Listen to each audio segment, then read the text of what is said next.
Raising Resilient Money. I'm joined once again by the thoughtful and experienced Shalini Jain. It's always a pleasure having you on the show. Today, we are diving into a topic that hits home for many teens and their families, the influence of peer pressure. Adolescence is a time of identity formation, and during this phase, peers can play a powerful role in shaping behavior, choices, and self worth. So, how can we support adolescents in navigating peer pressure while staying true to themselves? Let's get into it. So, let's begin by understanding what exactly is peer pressure and why is it especially intense during adolescence? As the word suggests, peer is your friend and the pressure is the some force which is through your friends.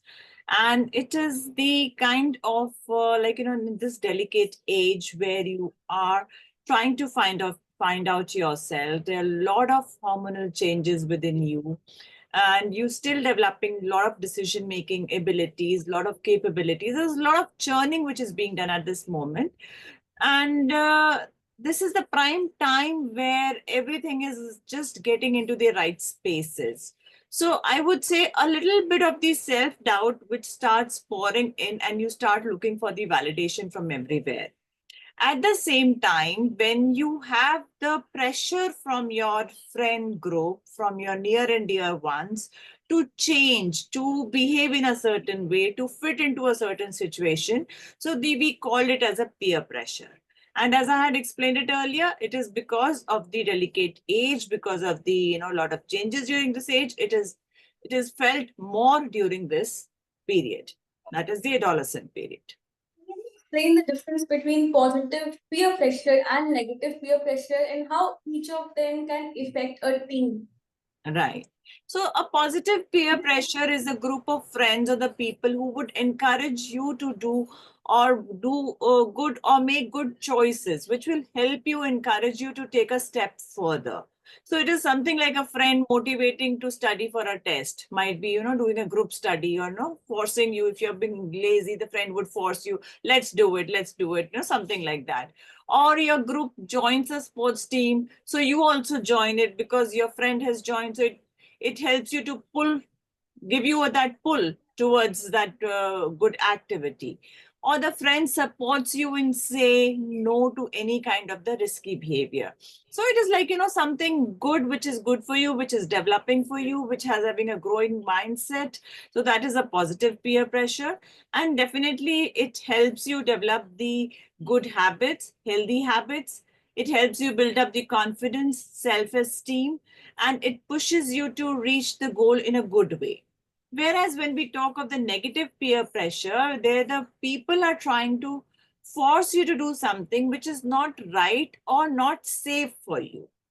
Like, you're going on a certain path, that pressure might derail you from your path.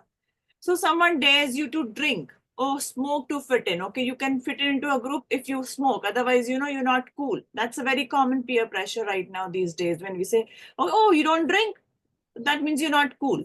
So that's a kind of a negative peer pressure rather than understanding what is the plus and minus of drinking. I'm not saying drinking is bad, but it's like, you need to understand it before you're doing it. So if somebody is just forcing you to fit into a certain society, then that becomes a pressure.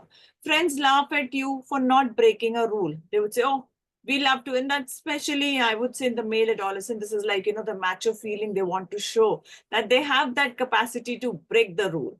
And if you're not able to break the rule, they would force the other person also, okay, I have done it, now you try doing it. So you're pressured towards it. Then you're pressured to act mean to someone just to stay in the group. So it can lead to poor decisions, dangerous behavior, making you feel stressed and regretful. It might affect your relationship, it might affect your mental health, it might affect your grade. So that's how the negative peer pressure can affect your life. And what are some signs that a teen might be succumbing to unhealthy peer pressure even when they're not vocal about it? See, you would see a sudden change in the behavior. They will have a lot of self-doubt in them. Everything is like, okay, uncertain. They might feel very stressed, very, confused. They will start avoiding family or friends. pick up the risky options. Might be they'll take up, something like smoking, they'll be picking up drinking, or trying breaking rules, or trying to be, rude to someone. So these all things, the first signs you could see that the change in behavior is coming up in the adolescent, that means they are facing something. Their drop in grades is a very big sign. Their school performance will go down. They will show very low confidence or the low self-esteem. And all the time, you would see them anxious and stressed and not comfortable, because as they are like, when they're under the negative peer pressure, it means that they're not comfortable in their own bodysuit. They want to change themselves and they're not contented with what they have. So it is like, the pressure all the time. So this is how the some symptoms we can find out, the child is or the adolescent is not feeling comfortable with the present situation. Social media adds a whole new layer to peer influence. How can parents and caregivers help teens handle online peer pressure? See, parents can very well help. But the first thing is the proper communication. The parents should develop the habit of talking openly, not at times when the problem is there, but every day, so that the communication is in the right flow and you could see the change in the behavior immediately. Secondly, your communication, parents at the time when the children are adolescent need to be very sensitive, that they have to become more a listener rather than a speaker, because the child has a lot to express at that time and we want them to express the emotions rather than building something wrong habits because of the suppressed emotions. Thirdly, they can parents can help the children set the boundaries. If they have the good communication, they'll help the guide the children to help boundaries to, for example, if somebody is forcing them, they can give them the right perspective but non-judgmental. The parent, when listening, should be non-judgmental, not to put in the bracket. For example, the child would say, okay, oh, he's pressurizing me this, or he's inviting me to a dance party. And he's like, no, no, no, when you know that this is not allowed in a family, how can you say yes? So that can become a lot of, rigid conversation, rather than you can just listen to it, give a non-judgmental attitude, show the pros and cons, and then ask the child to take up the decision. So if you deal it this way, this helps the child to develop the critical thinking also. So I would say a communication is a very important role for the parent to play, because it helps you set the boundaries, it helps to develop the critical thinking, and you have to be involved with the children, not intrusive. You will see a lot of parents, they're not involved with the children, they're not involved with the communication sometimes, but they would like to check their phones and the other stuff. So you should not, take up their privacy, because it affects the adolescent in a very different way. There's a certain thing which we need to be sensitive at this time, and it helps us build the roots for the further relation. Then lastly, I would always say that be the role model.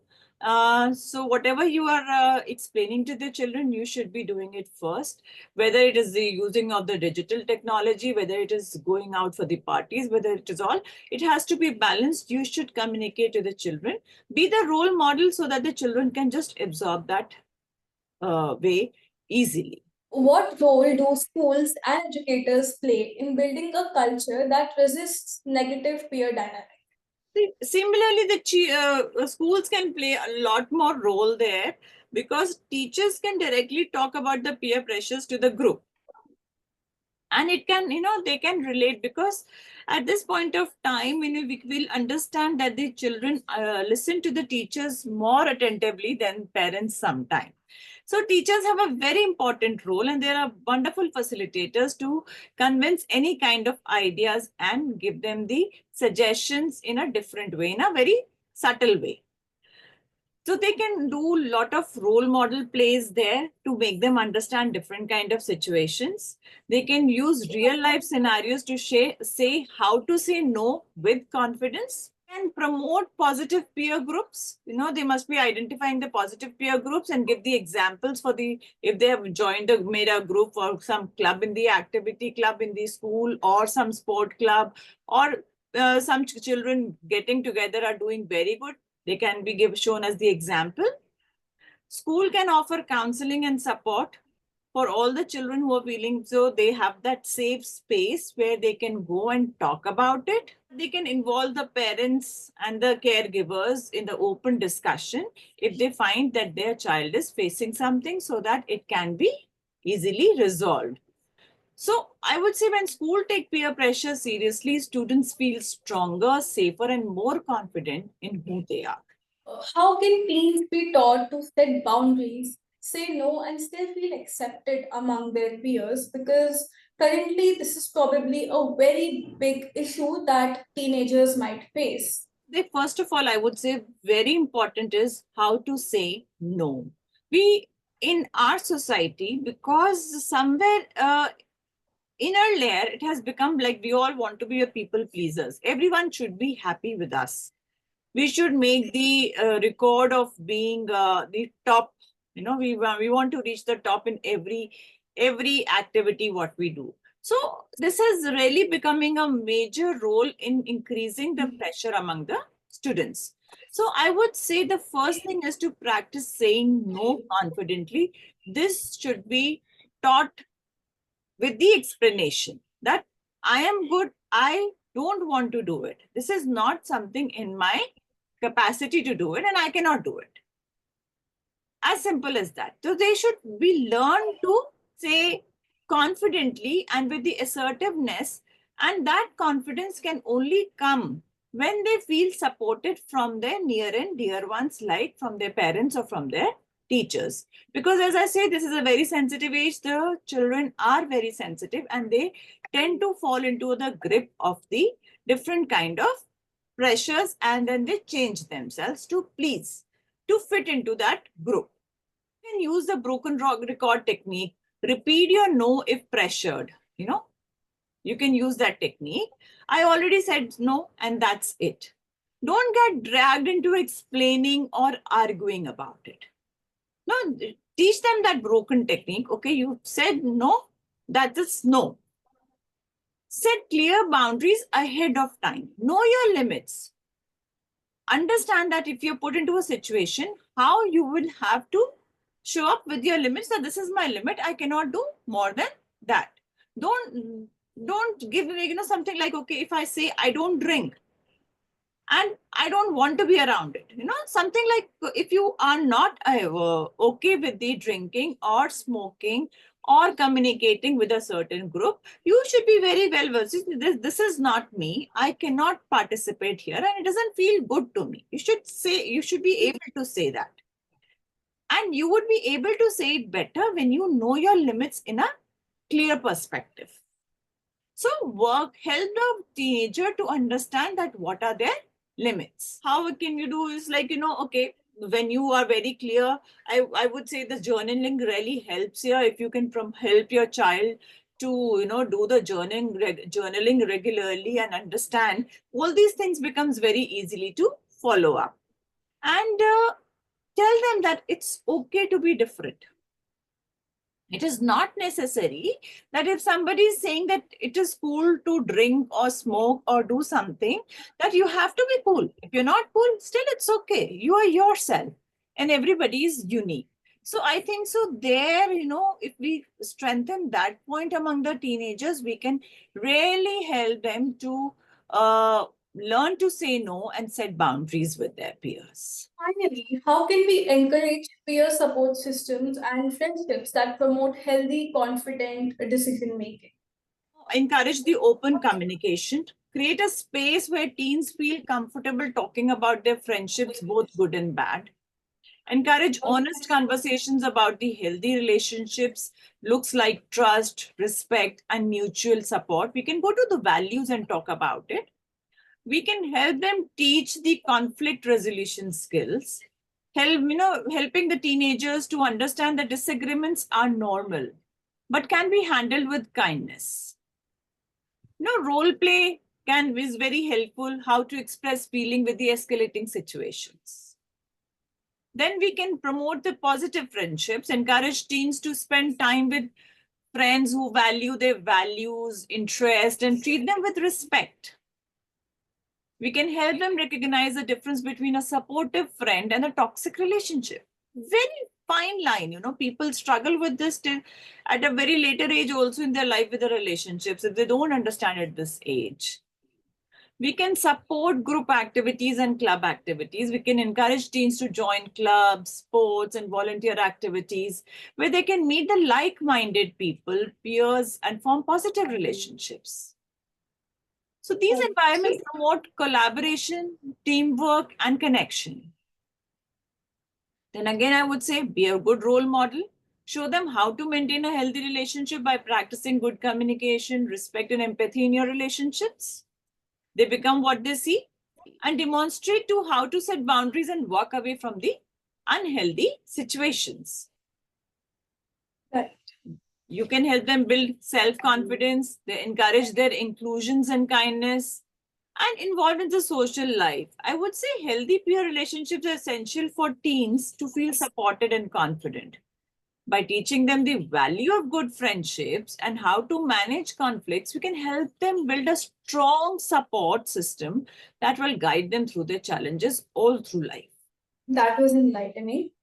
Peer pressure is one of those invisible forces that can either uplift or overwhelm a teenager. And it's our job as adults to guide them and to not control them. Thank you, ma'am, for showing us how empathy, awareness, and open communication can empower adolescents to handle peer pressure with strength and self respect.